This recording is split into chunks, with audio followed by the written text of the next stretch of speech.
काली नजर। माँ माँ, अरे क्या माँ माँ कर रहा है? बकरी का बच्चा है क्या? अरे माँ मजाक छोड़ो, मुझे फाइनली वो मेन चौराहे वाली दुकान मिल गई है। अब देखना, आपका बेटा दुगनी स्पीड से पैसा कमाएगा।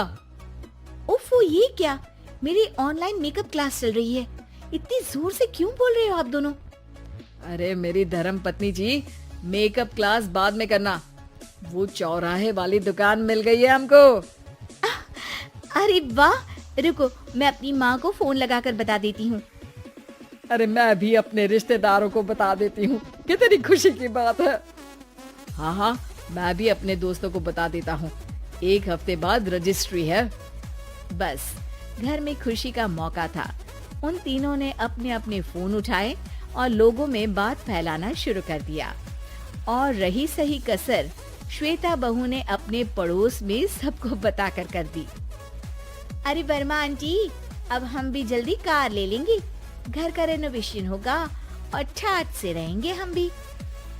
अरे ऐसा क्या हुआ? लॉटरी बाटरी लग गई है क्या?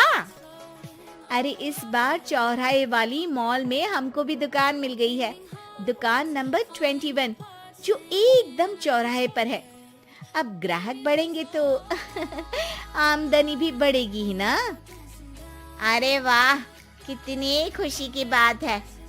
मैं बहुत खुश हूँ तुम्हें इतना खुश देख के। बाकी एक बात कहूँ, सबको मत बताते फिरना। किसी की नजर लग जाएगी तो खुशी की खबर वापस लौट जाएगी। हैं? ऐसे थोड़ी ना होता है। अब डरा रही हूँ। अरे सही कह रही हूँ, काली नजर कहते हैं इस चीज को। जब आप किसी को कुछ बताओ और वो काम बिगड़ जाए। अरे लेकिन मैं तो। तुमने सबको बता दिया ना? हाँ, फोन लगा लगा के। अब बच के रहना, काली नजर बड़ी खतरनाक होती है। श्वेता इतनी खुश रहती है कि वो वर्मा आंटी की बात पर ध्यान ही नहीं देती, जबकि पड़ोस में और भी लोगों से खुशी की खबर शेयर करती रहती है। अगले दिन राजेश बहुत दुखी होकर घर आता है। अरे बेटा, क्या हुआ? मुंह क्यों सूजा हुआ है? मधुमक्खी ने काट लिया क्या? माँ, वो दुकान किसी और के पास चली गई। किसी ने ज्यादा भाव लगा दिया। अरे पर बात तो आपसे हुई थी ना उस दुकान वाले की। हाँ, आज मैं टोकन अमाउंट देने गया था, तब मुझे पता चला। कोई आकर सुबह मुझसे पहले ही ज्यादा अमाउंट दे गया। काली नजर। क्या कहा? वर्मा आंटी ने समझाया था कि किसी को बताना मत, वरना काली नजर लग जाएगी। अच्छा, तुम्हें उनकी बात मान लेनी चाहिए थी। उनकी बात मान लेती, लेकिन उसके पहले ही सबको बता चुके थे ना हम तीनों। अरे अगली बार से ध्यान रखेंगे। कोई भी नई चीज होगी तो किसी को नहीं बताएंगे। तीनों कुछ दिन ऐसे ही रहते हैं, पर एक दिन श्वेता को एक मेल आता है। राजेश, मेरा ऑनलाइन मेकअप कोर्स कंप्लीट हो गया। अब मैं खुद का पार्लर खोल सकती हूँ। अरे वाह, अपने मोहल्ले में ही खोलते हैं। ये जो घर के सामने दुकान है ना, वहीं। हाँ, यहाँ सस्ती भी मिल जाएगी। अगले दिन श्वेता वर्मा आंटी के पास जाती है मिठाई का डब्बा लेकर। अरे आओ आओ, कैसे आना हुआ?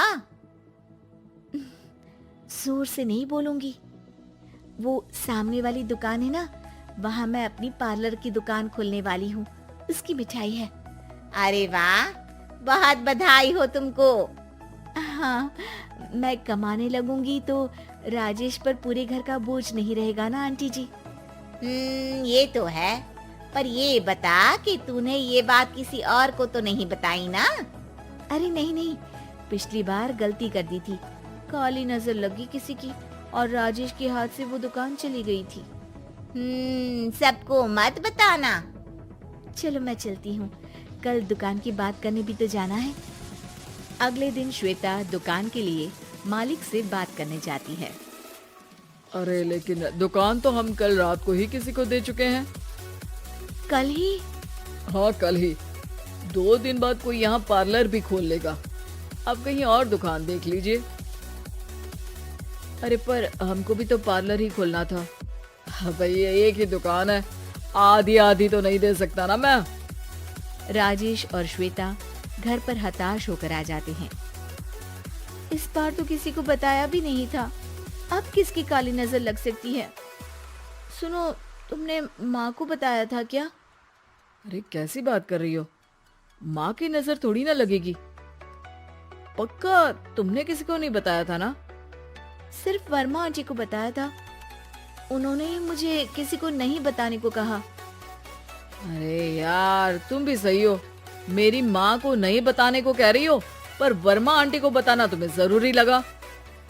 अरे वर्मा आंटी ने ही तो काली नजर के बारे में बताया था ना, वो हमेशा हमारा भला ही तो चाहती है। मेरी माँ भी हमारा भला ही चाहती है। अरे पर चिल्ला क्यों रहे हो, बात नहीं कर सकते क्या आराम से? नहीं आता वो आराम से बात करना, और करना भी नहीं चाहता हूँ मैं। दुकान जाने का दुख गुस्से में बदल गया था और राजेश और श्वेता में बात बंद हो गई थी। 2 दिन बाद मोहल्ले में पार्लर का इनॉग्रेशन हुआ, जिसमें मोहल्ले के सभी लोगों को बुलाया गया, पर श्वेता, राजेश और माँ नहीं जाते। माँ, अंदर आ जाओ, क्या देख रही हो? अरे नया पार्लर देख रही हूँ अपने आंगन से। देखो, माँ को दूसरे का सुख देखने में कितना मजा आ रहा है, मेरा दुख नहीं दिख रहा इन्हें। यहाँ मेरा पार्लर भी तो हो सकता था। अरे चुप रहो यार, हर बात में लड़ाई क्यों ढूंढ रही हो? राजेश और श्वेता फिर बहस करने लगते थे। तभी माँ ने दोनों को बाहर बुलाया। अरे जरा देखो तो, दुकान चलाने वाले का बोर्ड पर नाम क्या लिखा है? श्रुति वर्मा। गाड़ी निकाले बेटा, हमें कहीं जाना है। काली नजर का इलाज कराने। राजेश अपनी बाइक निकालता है। तीनों ट्रिपलिंग कर रहे हैं। माँ राजेश को उस मॉल वाली दुकान पर लेकर जाती है जहाँ राजेश अपनी दुकान खोलने वाला था। यही दुकान लेना चाहता था ना तू? हाँ, पर इनको भी दुखी करने लेकर आई हो क्या यहाँ पर दुकान दिखाकर? वहाँ काफी नहीं था? अरे श्वेता, थोड़ा सब्र रख, अभी पता चलेगा कि हम यहाँ क्यों आए हैं। बता, इस दुकान चलाने वाले का नाम क्या है? अनुपम वर्मा। कुछ समझ में आया? वो दुकान वाली श्रुति वर्मा, ये दुकान वाला अनुपम वर्मा, और हमारे पड़ोस में हमने उस दुकानों के बारे में बताया किसको था? वर्मा आंटी को। मतलब वर्मा आंटी ही हमारा काम बिगाड़ रही है? नहीं नहीं, ऐसा नहीं हो सकता, ये बस इत्तेफाक है। राजेश अपना फोन निकालता है और श्रुति वर्मा और अनुपम वर्मा के नाम फेसबुक पर सर्च करता है, जहां ये दोनों ही वर्मा आंटी के रिश्तेदार होते हैं। श्वेता को समझ में आ जाता है कि वर्मा आंटी की ही नजर काली नजर है। अब क्या करना है? कोई भी खुशी की खबर हो तो काली नजर से बचना है, यानी वर्मा आंटी से बचना है। अरे पर मुझे ये समझ में नहीं आया कि वो हमारे साथ ऐसा क्यों करेंगी। अरे बेटा, एक सीख है, दूर के आदमी को आपकी तरक्की से कम परेशानी होगी, पड़ोसी को ज्यादा। दोनों माँ की बात में हामी भरते हैं और अगला काम चुपचाप करने की कसम खाते हैं, ताकि आगे से वर्मा आंटी कोई काम ना बिगाड़ सके।